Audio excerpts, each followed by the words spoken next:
Baik, assalamualaikum warahmatullahi wabarakatuh. Perkenalkan nama saya Muhammad Nasrul Sunan dengan ujung 46. Di sini saya akan menampilkan video yang berjudul Telemedicine dalam rekam medis Indonesia. Telemedicine menjadi solusi layanan kesehatan modern. Namun di balik kemudahannya muncul tantangan besar terkait informan konteks dan kerahasiaan rekam medis.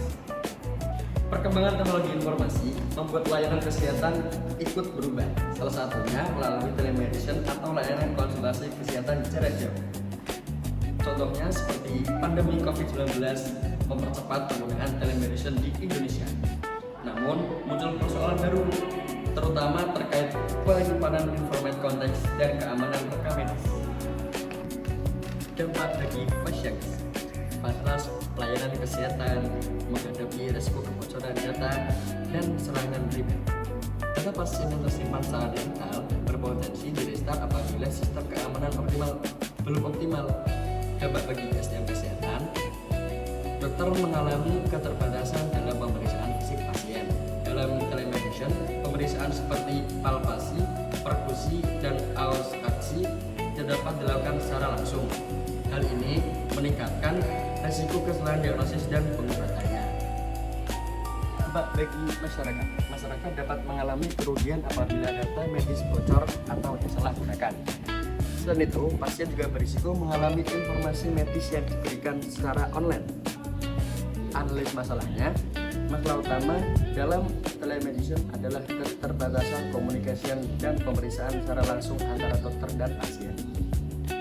Meskipun dokter dapat melakukan analisme atau wawancara kesehatan, pemeriksaan fisik secara menyeluruh tetap sulit dilakukan melalui media online.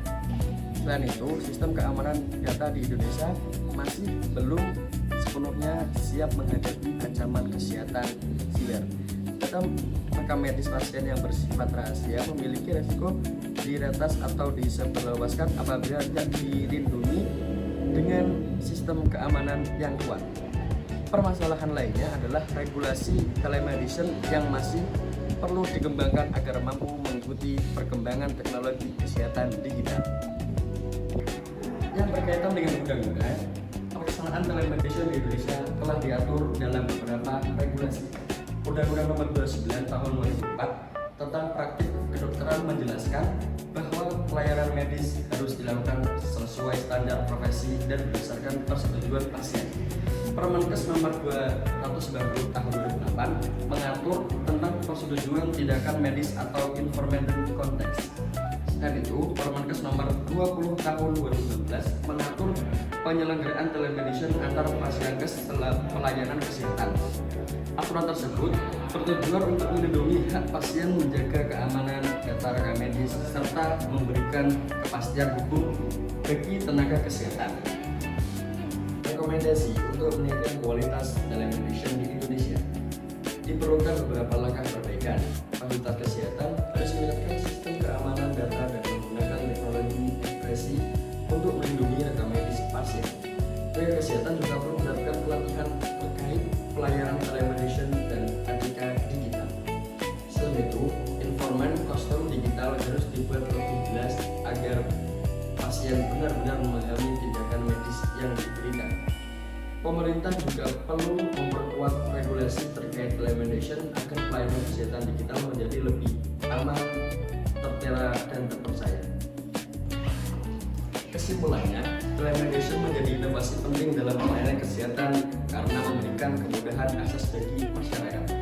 Namun, penggunaan telemedicine juga memiliki berbagai tantangan, terutama terkait information, keamanan rekam medis, dan perlindungan hukum.